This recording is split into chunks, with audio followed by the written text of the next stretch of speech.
Welcome to The Explainer. Today, we are getting right into social support.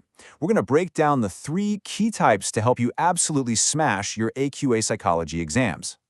So let's kick things off with a question that honestly gets to the very heart of what we're talking about today. We all get stressed out, right? But what if the secret to coping isn't just about getting any old help, but about getting the right kind of help? Well, that's exactly what we're going to get into. All right, here's how we're going to tackle this. We've structured it just like a top-band AQA essay.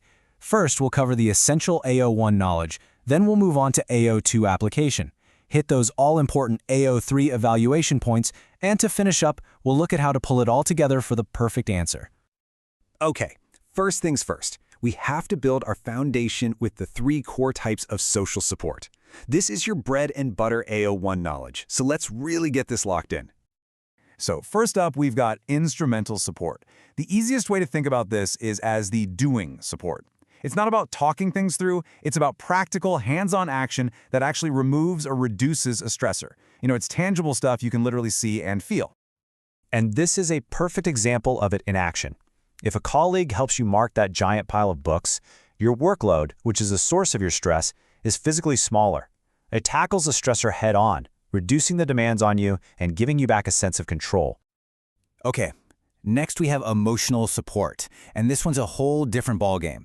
It's not about directly solving the problem at all. It's about helping you manage the feelings that the problem creates. It's that feeling of being heard, understood, and really cared for. This example shows exactly how it works. See, your friend listening doesn't magically change the fact that you had a bad day. But what it does do is change your perception of it. It makes the stressor feel less threatening and helps you regulate your emotions. It can even calm down your body's physiological stress response.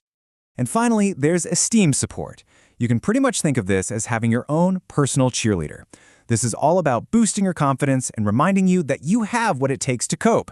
In psychology terms, it builds up your self-efficacy. So what's so crucial here is that esteem support directly targets how you see your own abilities. When a coach reminds you of your past wins, it reinforces the belief that you can succeed again. And that is absolutely vital when the stress you're feeling is coming from self-doubt. Okay, now let's actually put this into practice. This is where you get to show the examiner you can take these concepts and apply them to real-life situations. This is how you score those juicy AO2 marks. Let's take a classic exam scenario, 6th form stress. You can see how all 3 types of support can work together here. So instrumental support might be a teacher giving you a revision checklist. That's practical help. Emotional support comes from your friend saying, "I'm freaking out too," which makes you feel less alone. And esteem support is your parents reminding you of how smart you are, boosting your confidence right before an exam. Now, here's a brilliant synoptic link that will really make your essays stand out. These 3 support types map perfectly onto Lazarus and Folkman's model of stress.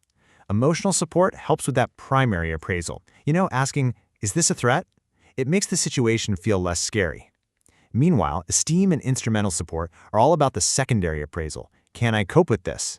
They boost your belief that yes, you can. That's top-tier AO2 right there. Right.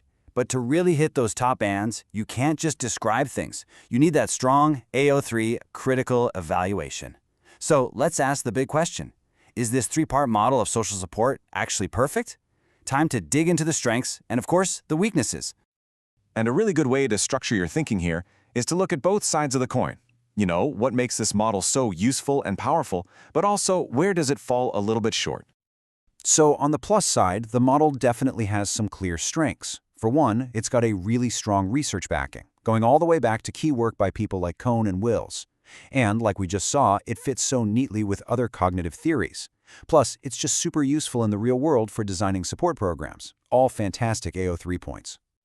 But, and this is key for showing that critical thinking, we have to look at the limitations. In real life, do these support types ever exist so neatly? They often overlap, which makes them tricky to measure.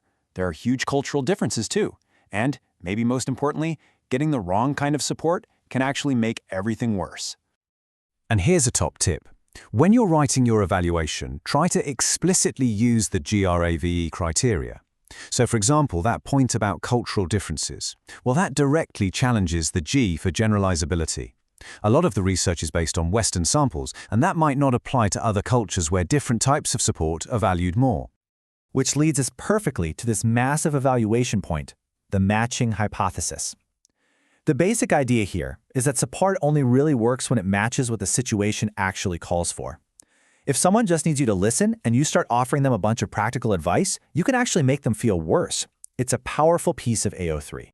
So the big question is, how do we pull all of this together? How do we synthesize all this knowledge into a really sophisticated answer that's going to wow an examiner and get us those top marks? Well, the top band answer is all about showing a balanced and nuanced view. You want to make it clear that the model is a really useful framework, but it's not a set of rigid rules. You should talk about how these things all interact on a cognitive, emotional, and even biological level.